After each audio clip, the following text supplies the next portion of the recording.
Come with us for 4 days in the Guadalupe Mountains National Park. After a long drive, we arrived in the Pine Springs campervan parking lot, grabbed a walking around beer, and explored near the campsites. At the end of April, there were still so many flowers blooming, and blooming cactuses, and cute little beetles. We found our first fossils, which feature heavily in a trip to the Guadalupe Mountains, as this whole region used to be an underwater reef during the Permian time period. Day 2 started out with a trip to the Frijole Trailhead, where we visited the Cultural Museum and hiked the Smith Springs Trail. There's something so magical about hiking through the desert and arriving at bubbling springs. We were enchanted by the pink bark of the Texas madrone, an evergreen tree, as well as by the cactuses and the many little lizards that we saw here. Our next stop was at the McKittrick Canyon Trailhead to explore the Permian Reef Trail.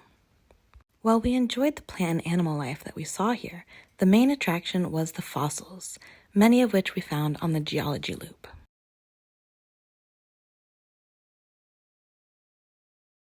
For the third stop of the day, we popped into New Mexico to visit Carlsbad Caverns, a truly awesome cave experience. Then back to the park in the shadow of Guadalupe Peak to fuel up and prepare for the big hike the next day. Day 3 was the main event, climbing to the peak of Guadalupe Mountain.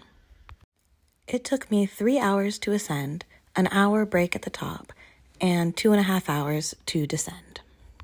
The views of El Capitan and the surrounding Texas countryside from the top are totally worth the climb. And more fossils at the top. Then back to camp for a well-earned rest.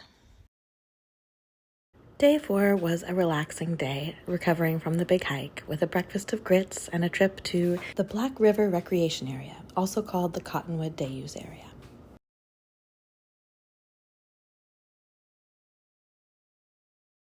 We had fajitas for dinner at the campsite and relaxed and enjoyed the beautiful desert atmosphere.